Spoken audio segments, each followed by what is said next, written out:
Hello, my name is Michaela and I will be talking about the author Judy Blume. To start off, a little bit of a summary about her life. Judy Blume was born on February 12th of 1938 in Elizabeth, New Jersey. At a very young age, she started enjoying reading and making up stories in her head. She attended an all-girls Baton High School, but after she was forced to leave Boston University after just 2 weeks upon getting mono, she started her education back up at New York University, during which time she met her first husband. They got married shortly after the death of her father in 1959, and she graduated with a Bachelor's of Science in Education in 1961. Judy began her writing career in the 1960s. She has recently been diagnosed with breast cancer and is undergoing treatment for it.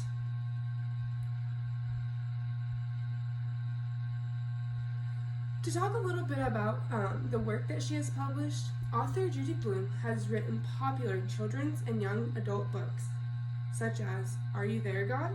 It's Me, Margaret, and Tales of a Fourth Grade Nothing. She became a first-time author when she illustrated a children's book. The one in the middle is The Green Kangaroo, which was published in 1969. Blume has many books that she has wrote, but some of my favorites are probably Super Fudge, which I read, Tiger Eyes, and Freckle Juice, and Places I Never Meant to Be. She has been awarded over 90 literary awards. Blume has won ALA Margaret A. Edwards Award for her contribution to young adult literature. Her novel, Tiger Eyes, was adapted into a major motion picture by her son. To talk a little bit about her theme, influences, and literary styles. The most common theme that is found throughout Judy Blume's book is growing up. Many of Judy's stories are realistic fiction about children. She also states that she writes her books based on her experience. Judy says that the time she finds herself coming back to most often is between the ages of 9 and 12.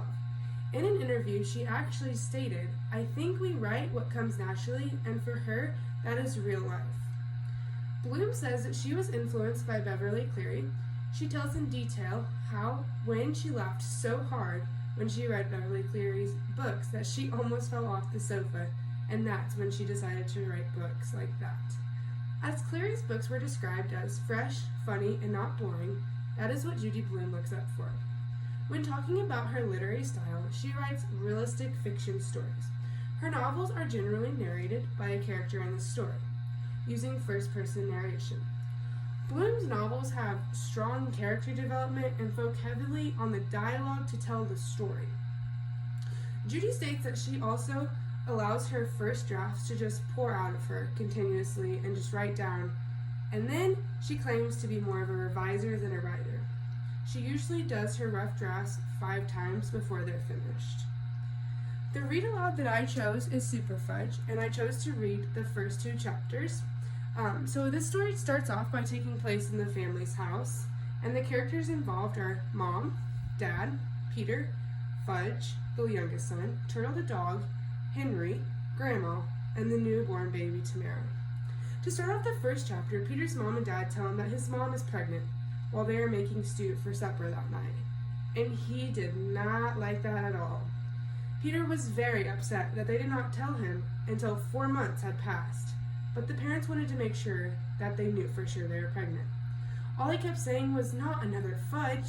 He thought that Fudge was the biggest pain, and since then, he thought his parents were going to have another Fudge. So he went up to his room and packed a bag.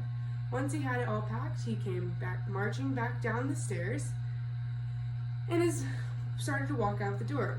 His parents asked where he was going to go, and he stated 3 different places, as his mom replied, "None of them are here." So his mom said, "Why don't you just eat something and then decide where you want to go?" Then came the baby that they named Tamara. Once that baby came, she never slept for more than 2 hours. It was like a duet between Tamara and Turtle the dog, but it gets even better. One day, Peter walked downstairs and noticed that Tamara was not in her crib. That is when he walked into his mom's room and asked, "Where is Tamara?" And she said, "In the crib." Peter says, "No, she's not." Come to find out, Fudge got her out of the crib and decided to play hide and seek with her. And it wasn't until Peter had forcefully asked Fudge if he would play the cold and hot game until they found Tamara laying in the closet. Some interesting facts about her is the first novel she wrote was Iggy's House. Many of her books are set in New Jersey because that was where she was born and raised. She has 3 children now and 1 grandchild. An activity that I would do is based off of chapter 2, since I only read the first 2 chapters. In this chapter, Fudge plays hide and seek with Tootsie. Peter and Mom are frantic trying to find Tootsie, so I would need my children to illustrate this scene using details from the story to help you. So as a group, you would make a poster of your artwork, and each student should also provide a short paragraph of an experience they have experienced like this one before. So to wrap this up, as you can see, this author has done many great things in her life. It is so interesting how she became a writer, as she never really dreamed that is what she wanted to do. Something that I really like about her is the simple fact that she writes most of her books on experiences, as well as the fact that she just pours her heart when coming up with things to start a book. Thank you so much for listening.